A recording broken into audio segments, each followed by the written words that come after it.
अमीर जिठानी, गरीब देवरानी। अरे तुम जैसे मिडिल क्लास लोगों की सोच और हैसियत बस इतनी ही रहती है। ब्लडी गरीब पीपल। और नहीं तो क्या, नास पीटी कहीं की। ऐसा मत कहिए माँ जी, जिठानी जी। ये कहानी है रितु की, जो एक गरीब घराने से आई होती है और स्वभाव की बहुत भोली भाली और नेक दिल होती है। वहीं उसकी जिठानी नयनतारा एक अमीर घराने से आई होती है, घमंड और अकड़ से भरपूर। नयनतारा हमेशा रितु को अपनी अमीरी से नीचा दिखाती रहती है। सास वर्षा नयनतारा के अमीर होने के कारण सिर्फ उसी के गुणगान गाती रहती है और रितु बहू से ठीक से पेश नहीं आती। चलिए अब देखते हैं कि कैसी है ये अमीर जिठानी और गरीब देवरानी की जीवन कहानी।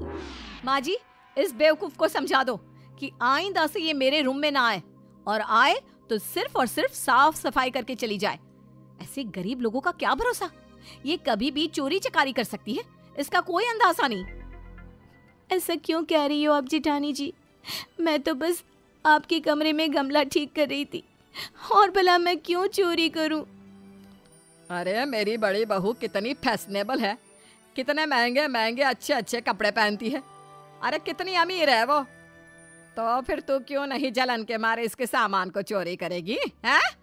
बिल्कुल करेगी। गरीबों की तो नीयत ही ऐसी होती है।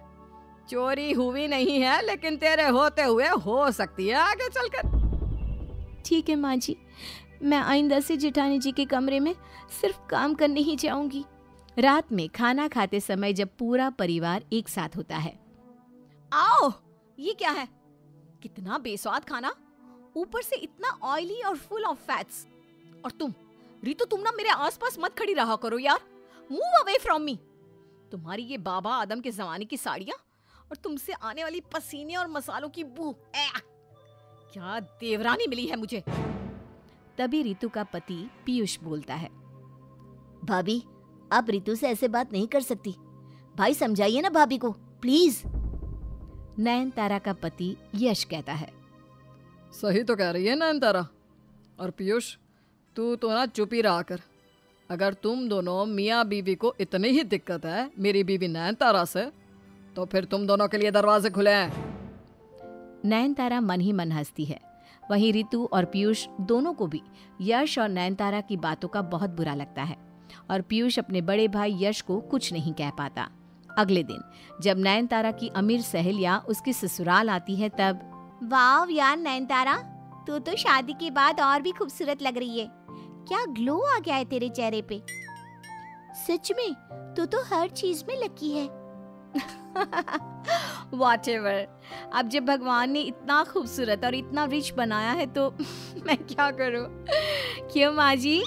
हाँ बहू, अरे मैं तो खुद को भाग्यवान मानती हूँ कि मुझे नयनतारा जैसी बहू मिली है। सीरियसली आंटी जी, आपकी भी ज्वेलरी और साड़ियाँ और फैशन सेंस काफी अमेजिंग लग रहा है।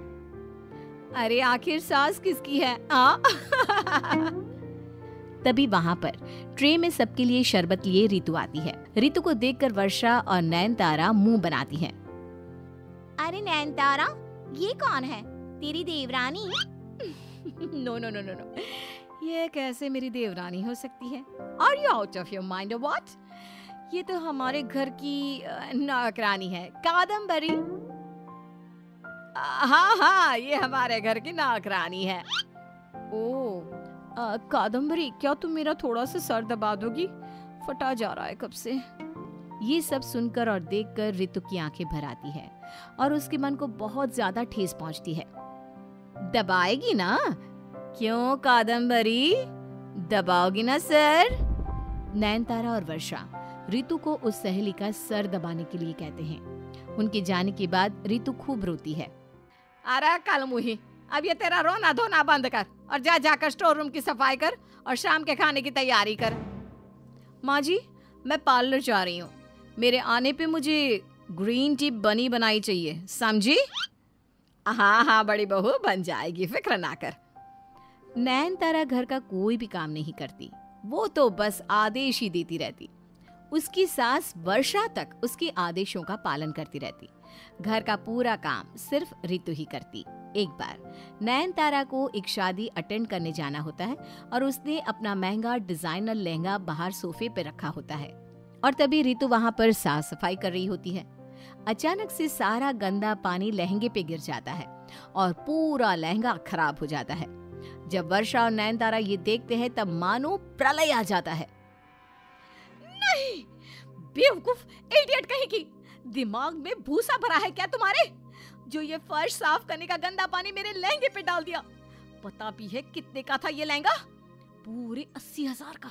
देखे भी है कभी 80,000 रुपए? अरे तुमने तो मुश्किल से 80 रुपए देखे होंगे, 80,000 तो बहुत दूर की बात है। अपनी शक्ल मत दिखाना कभी मुझे। Go away from here. कराम जली की कराम जली ही रहेगी तू। जब से आई है इस घर में अपने अशुभ चरण लेकर, बस मेरी बड़ी बहू नयनतारा का जीना दुश्वार कर दिया है।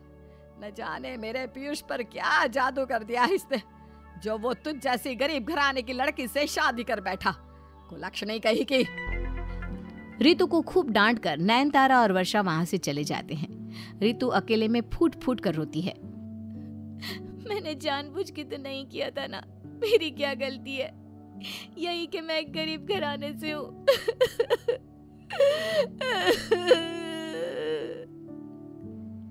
अगली सुबह वर्षा को हार्ट अटैक आता है और उसे तुरंत हॉस्पिटल ले जाया जाता है। नयनतारा घर से गायब ही रहती है। ऋतु, पीयूष, नयनतारा कहाँ गायब हो गई है? सुबह से कमरे से गायब है। पता नहीं जेठ जी। डॉक्टर हॉस्पिटल रूम से बाहर आकर कहते हैं, अच्छा हुआ आप वर्षा जी को तुरंत ही हॉस्पिटल ले आए। अगर देर हो जाती तो बहुत बड़ी मुसीबत हो जाती, शायद उनकी जान भी जोखिम में जा सकती थी। अब आप 50,000 रुपये हॉस्पिटल में जमा कर दीजिए, हम कल तक वर्षा जी को डिस्चार्ज दे देंगे। लेकिन जब रितु, पीयूष और यश घर जाकर सारी अलमारियां खोलते हैं तो वो लोग ये देखकर हैरान होते हैं कि सारी तिजोरियां खाली हैं। तभी घर में पड़ोसन आती है। हे भगवान, आपके घर की बड़ी बहू यानी नयनतारा के कांड को सुनकर आप सबको बहुत बुरा लगेगा, लेकिन वो नयनतारा और उसके मायके वाले थे ही ऐसे। क्या मतलब? अब कहना क्या चाहती हो काकी? अरे बेटा, तुम्हें पता नहीं क्या, पूरे मोहल्ले में खबर फैल गई है। अरे यश बेटा, तुम्हारी बीवी जो थी ना, वो चोरनी थी। क्या? ये आप कैसी बिना सर पैर की बातें कर रही हैं काकी? भूलिए मत, वो मेरी जिठानी जी हैं। हाँ, तो वही तो कह रही हूँ जो सच है कि तेरी अमीर जेठानी अमीर नहीं थी। उसने और उसके डॉन पिताजी ने कई लोगों के पैसों का झोल किया और घपला करके भाग गए हैं कहीं पे। पुलिस उनकी तलाश कर रही है। इसका मतलब सभी तिजोरियों में से गहने, जेवरात और पैसे नयनतारा भाभी चोरी करके ले गई। हाँ पीयूष बेटा, धोखा दे गई वो तुम सबको। उसके पिताजी जो एक डॉन थे, उन्होंने भी कई मासूम और गरीब लोगों की जान ली और पैसे हड़प लिए हैं। उसके पापा तो जब रिश्ता लेकर आए थे तभी बहुत शांत और सुलझे हुए आदमी बनकर आए थे। इतना बड़ा धोखा? नहीं, मैं उस नयनतारा को छोड़ूंगा नहीं। अब हम अस्पताल के लिए 50,000 कहाँ से लाएंगे? मैंने चिल्लर चिल्लर करके 2 साल से जोड़े हुए पैसे हैं, चावल के डब्बे में रखे हैं। उनको मिला के तकरीबन 20-25 हज़ार तक जुड़ जाएंगे और बचे हुए मेरे पुश्तैनी गहने और पायल को गिरवी रखकर बाकी के पैसे भी हो जाएंगे। थैंक यू रितु, तुम सच में बहुत दिलदार और अच्छी हो। इस तरह गरीब रितु अपने पैसों को वर्षा के लिए हॉस्पिटल में देती है और जब वर्षा ठीक होकर घर आती है तब क्या? ये आप क्या बोल रही हो माँ? नयनतारा ने आपको जान से मारने की कोशिश की, जिसके बाद आपको हार्ट अटैक आया? हाँ यश बेटा, सुबह 5 बजे ही वो सब चोरी करके भाग गई और इस बात को देखकर मुझे बहुत धक्का लगा था। लेकिन रितु बहू, तूने आज साबित कर दिया कि तू कितनी अमीर है। इंसान की अमीरी उसके पैसों से नहीं, उसके दिल से, उसके मन से देखी और परखी जानी चाहिए। धन्यवाद रितु बहू, और सारी भी माफ कर दे मुझे बेटा। मैंने उस कल मुही नयनतारा के झांसे में आकर तेरे साथ कितना बुरा बर्ताव किया। गले लग जा मेरी बेटी। रितु भावुक होकर वर्षा के गले लगती है। अमीर और गरीब तो बस कहने के लिए कहा जाता है। सबसे बड़ा इस दुनिया में वही इंसान होता है जो मन से और दिल से अमीर हो।